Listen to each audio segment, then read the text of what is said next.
Ciao amici del bosco, in questo video seminerò legumi, un po' di tutto, lupini, piselli e fave, tutti i legumi che in questo clima posso seminare anche in autunno.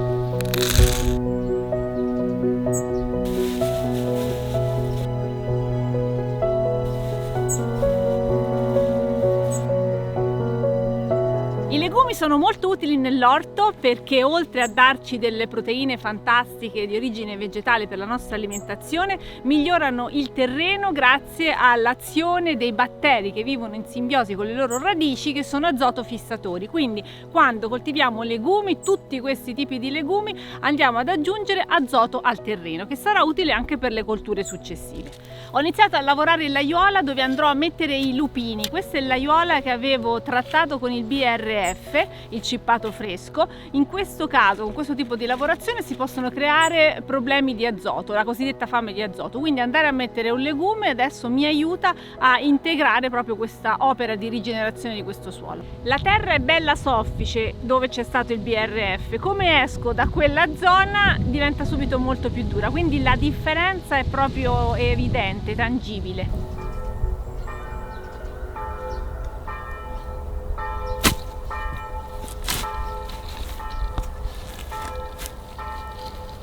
Sopra questa terra c'era anche una bella pacciamatura, quindi ancora di più le erbe spontanee che vedete hanno pochissima radicazione profonda, quindi si tolgono facilmente. Io le vado proprio solo un po' a rimuovere, le lascio in superficie e quindi ho il terreno praticamente già pronto. Tolgo l'erba e metto i semi.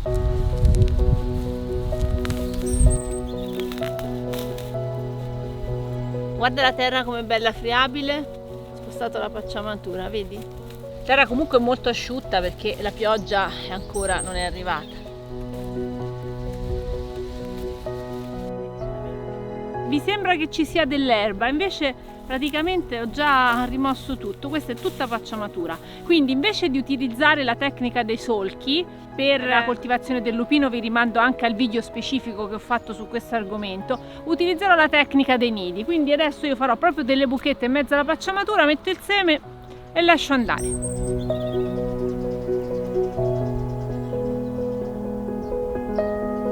Questa invece è la porzione di orto che dedico ai piselli. In questo spazio c'erano le fragole fino all'anno scorso, che però sono a fine ciclo e quindi questa terra deve cambiare destinazione. Allora, una lavorazione con la forca vanga senza girare la terra, un taglio a raso delle erbe spontanee e poi una grossa pacciamatura e vado subito a mettere i piselli. Giusto un'operazione veloce per decompattare, tutto sommato la forca va giù bene. Questi sono lupini comprati, quindi una taglia standard. Questi sono quelli riprodotti da me, vedete, alcuni sono perfetti, belli grandi esattamente come gli altri, alcuni sono un po' più piccoli. Mi conviene scegliere i più grandi tra i miei, gli altri me li mangio. Per la riproduzione si scelgono i semi migliori, quelli che non hanno difetti, quelli che sono più grandi, perché vogliamo che le piantine nuove nascano sotto il migliore auspicio, con le migliori energie e possibilmente senza patogeni. Se il seme è già ammalato, lo sarà anche la piantina. Queste sono le fave, sono tutte belle grandi, mi sa che me le tengo tutte buone per la semina. Ne ho qualcun'altra, vediamo se ci sono dei difetti. Le fave, che sono buonissime da mangiare, le abbiamo riprodotte noi. Le fave sono proprio una cosa facile da coltivare, un po' in tutta Italia. Vedete, questi semi qua hanno dei difetti, hanno qualche macchia scura, potrebbero essere dei funghi, delle cose che potrebbero non rendere efficace la nostra semine, quindi scarto i semi peggiori. I semi si conservano facilmente purché siano perfettamente asciutti. Il nemico della conservazione sono quegli insettini che fanno il buchino, noi li chiamiamo tonchi.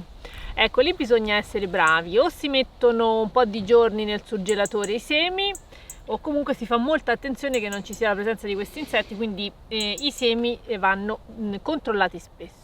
E questi sono i semi dei piselli, sono dei semi che ho acquistato. Si tratta di un pisello rampicante a grano rugoso, quindi sono delle piante che crescono molto, quindi dovrò poi provvedere a mettere dei sostegni, ma per adesso, per tutto l'inverno non ci sarà bisogno di sostegni. Ho portato la pacciamatura Faccio una pacciamatura, proprio copro tutto quanto molto bene con un mix di fieno e di foglie. Allora vi potete organizzare per le foglie con quelle macchinette che passano per la strada a raccoglierle soffiando. Voi li fermate e dite: ma senti, ma queste foglie ci devi fare niente, me le porti nel campo?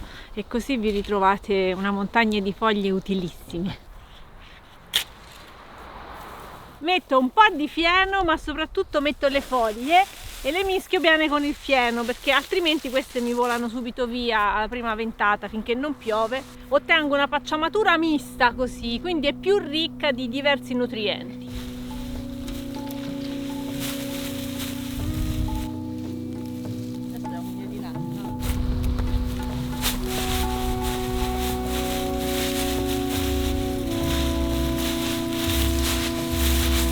Vado a prendere altra pacciamatura.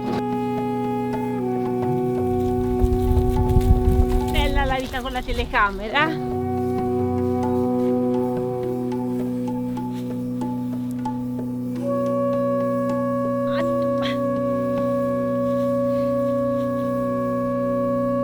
Adesso semino i piselli e metto a distanza tra le file 60-70 cm, anche 80 perché vengono alti, lungo la fila 20 cm diciamo.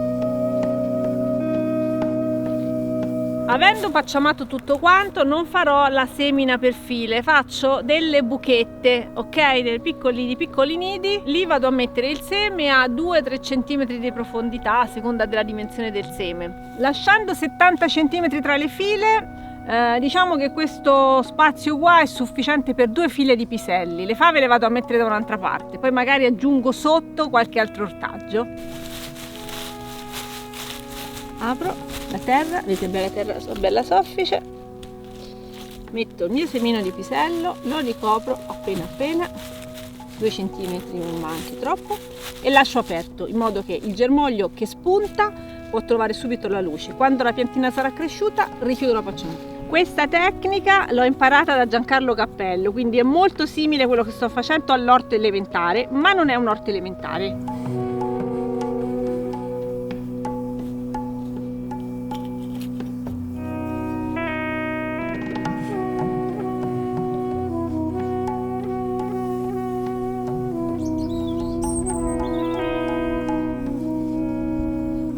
Io sto mettendo un solo seme, un solo pisellino per ogni buchetta, questo per evitare di avere poi 2 piantine, una delle quali devo sacrificarla. Però terrò d'occhio la situazione, se in alcuni buchetti non vedrò il germoglio aggiungerò subito un seme, avrò le piantine leggermente sfalsate nel tempo. Mi piace molto questa tecnica, è molto naturale.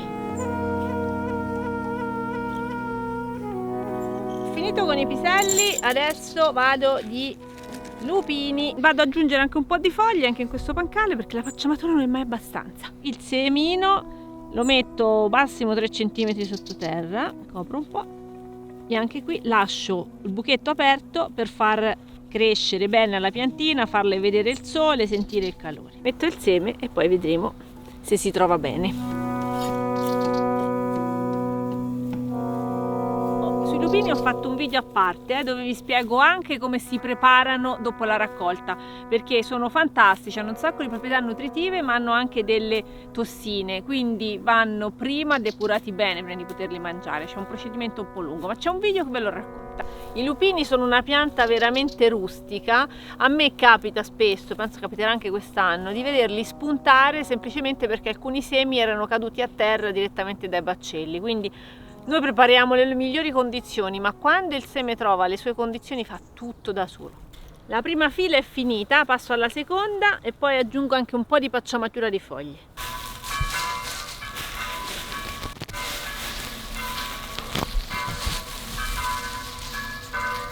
Anche i lupini sono finiti, i piselli li abbiamo seminati, mancano le fave. Oggi tocca alle fave, le metterò in questo pezzetto di orto qua che ho già un po' iniziato a muovere con la forcavanga, ma guardate, è friabilissimo, quindi non devo fare niente. Bella pacciamatura, tolgo solo le erbe più alte. Le fave sono un legume meraviglioso. Un tempo erano loro a sostenere la popolazione prima che arrivassero i cereali. Sono veramente molto nutrienti, sono anche molto gustose e anche facili da coltivare. Si possono seminare in diversi periodi dell'anno, tra l'autunno e la primavera, a seconda del clima. A me va benissimo seminarle in autunno, ma per chi ha i climi più freddi, quindi in inverno veramente rigido, si può anche seminare tra febbraio e marzo. La semina autunnale dà il vantaggio alla piantina di spuntare appunto in autunno, si fermerà la sua crescita nei mesi più rigidi, ma sarà già una bella pianticella con le sue radici pronte quando le temperature cominceranno a risalire. Quindi avremo una pianta che cresce prima e quindi anche una produzione più anticipata e sicura. Ci sono diverse piante di malva, che è una pianta spontanea meravigliosa, ci si fanno le tisane, si può utilizzare in alcune ricette. Quindi io vorrei cercare di salvaguardarne almeno alcune di queste piantine. Quindi adesso vado a fare la pacciamatura, ma lascerò fuori un po' delle foglie della malva, così insieme alle fave continuerà a crescere la malva che poi potrò raccogliere. La coltivazione di tutti questi legumi è piuttosto semplice, non sono tanti i nemici che possono insidiarcele. Sicuramente fave e piselli piacciono molto agli afidi, quindi potremmo avere un attacco di afidi. Valuteremo poi al momento se dover intervenire o se lasciar fare alla natura, perché come sappiamo se li lasciamo là gli afidi arriveranno le coccinelle e presto il problema si risolverà da solo. Sto procedendo alla semina delle fave esattamente con la stessa modalità che ho utilizzato negli altri legumi, quindi si coltivano tutti più o meno allo stesso modo. Riassumendo, distanza tra una pianta e l'altra circa 20 cm, tra le file dipende un po' dallo sviluppo della pianta, quindi saranno 60 cm se sono piante che non vanno molto in alto, saranno anche 70-80 se invece abbiamo a che fare con dei piselli rampicanti che appunto diventeranno molto alti e che si potrebbero fare ombra tra di loro. I legumi hanno tutti la caratteristica di fissare l'azoto, quindi sono ottimi come coltura da alternare con altre per ricaricare d'azoto il terreno, fanno tutti molto bene alla salute, sono nutrienti, ci aiutano ad acquisire una quantità di proteine di origine vegetale che è molto utile sia per la nostra salute che per la sostenibilità del pianeta. Quindi seminate legumi perché mi sembra una decisione ottima e danno anche una grande soddisfazione. Grazie a tutti, ci vediamo al prossimo video, mettete un bel like mi raccomando e iscrivetevi se non l'avete ancora fatto. Ciao!